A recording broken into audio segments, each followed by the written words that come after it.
Test সিরিজের পর বাংলাদেশের সঙ্গে ভারতের টি-20 সিরিজ রয়েছে।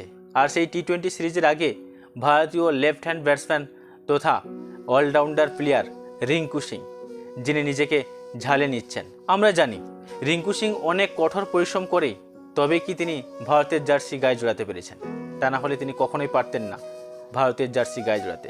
আর সেই রিঙ্কু সিং তিনি আগেভাগেই বুঝে গিয়েছেন যে বাংলাদেশের সঙ্গে যে টি-20 সিরিজ রয়েছে সেই টি-20 সিরিজে 11 জনের মধ্যে আমি থাকছি, অর্থাৎ রিঙ্কু সিং থাকছেই। তার জন্য তিনি আগে ভাগেই তিনি প্রস্তুতি নিয়ে নিয়েছেন যে কিভাবে বাংলাদেশের বিরুদ্ধে ভালো পারফরমেন্স করা যায় এবং নিজেকে আরও প্রতিপন্ন করা যায়, সেটা বোধহয় রিঙ্কু সিং আগে ভাগেই বুঝে গিয়েছিলেন। তাই এখন থেকে তিনি প্রিপারেশান নিয়ে নিচ্ছে।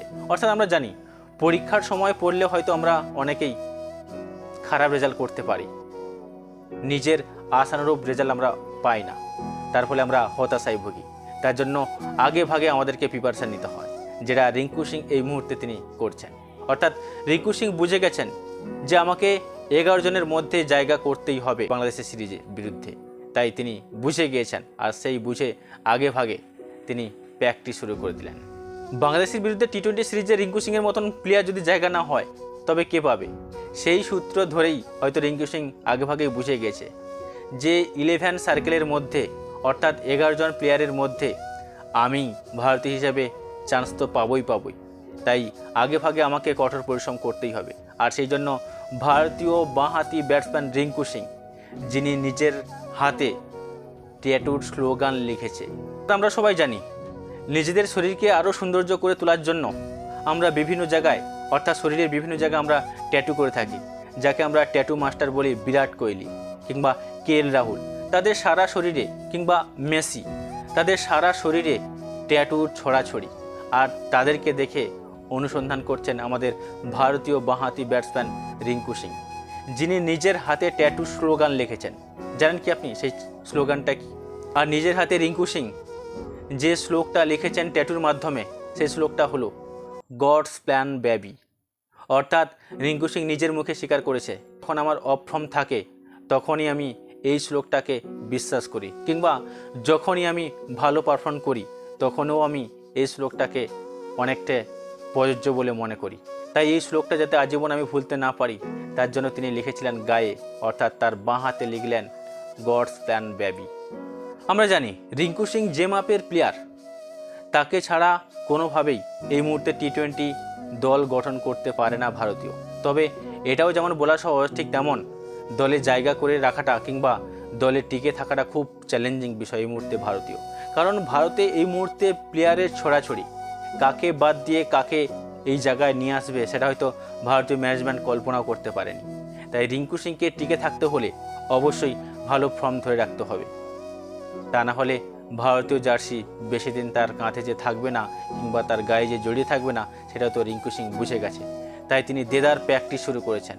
আমরা জানি রিঙ্কু সিংকে বাংলাদেশের বিরুদ্ধে টি-20 সিরিজে অবশ্যই তাকে জায়গা দেওয়া হবে, সেটা রিঙ্কু সিং আগেভাগেই বুঝে গিয়েছিল।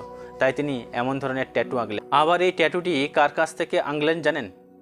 আমাদের ভারতীয় সবথেকে বিখ্যাত ট্যাটুকার, তিনি হলেন রাঘব শেট্টি। যেখানে ভারতীয়রা থেকে বিভিন্ন দেশের সেলিব্রিটিরা তারা এই রাঘব শেট্টির কাছে ট্যাটু বানাতে আসে ট্যাটুর জন্য। অর্থাৎ ট্যাটু আমাদের সারা শরীরের একটা অঙ্গ প্রত্যঙ্গকে আরও সৌন্দর্য করে তোলার জন্য আমরা বিভিন্ন জায়গায় এই ট্যাটু করে থাকি। আর সেই ট্যাটুর সৌন্দর্য এনে দেয় তিনি হলেন ভারতীয় রাঘব শেট্টি। যেখানে অনেক বড় বড় সেলিব্রিটিরা তার কাছে ট্যাটু করেছে, আর রিঙ্কু সিং তিনি এইবারে তার কাছেই ট্যাটু করলেন, অর্থাৎ রাঘব শেট্টির কাছে তিনি ট্যাটু করলেন। তিনি লিখলেন ট্যাটুতে গডস প্ল্যান বেবি।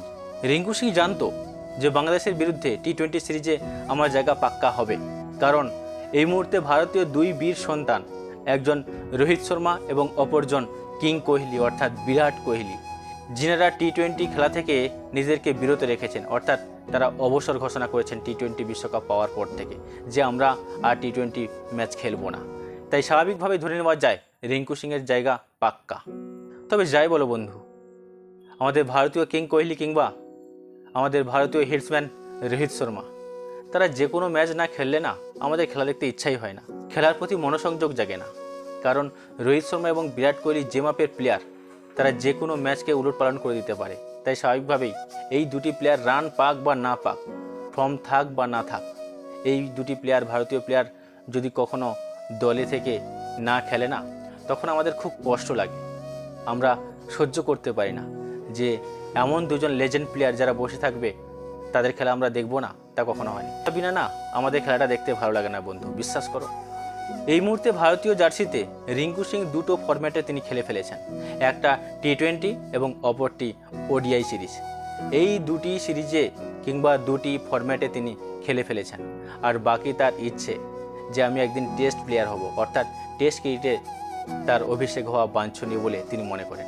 তো সেই অপেক্ষায় অবশ্যই আমরা ভারতীয়রা রয়েছি, কারণ ভারতবর্ষে এই মুহূর্তে ক্রিকেটারের ছড়াছড়ি, যার ফলে কাকে চান্স দেবে আর কাকে বসকিয়ে রাখবে সেটা তারা কল্পনাই করতে পারছে না। তাই স্বাভাবিকভাবে নিজের ফর্মটাকে আরও ভালোভাবে ভালো জায়গায় তুলে নিয়ে যেতে হবে, তবেই তোমার মতন প্লেয়ার ওডিআই কিংবা টি20 কিংবা টেস্ট সিরিজে জায়গা করে নিতে পারবে বহু দিনের জন্য। তা না হলে হয়তো সঞ্জু স্যামসনের মতন দুটো একটা ম্যাচ খেলে তোমাকে সারা জীবন ভারতীয় ক্রিকেটের বোঝা হয়ে থাকতে হবে, এটা তোমাকে মাথায় রাখতে হবে।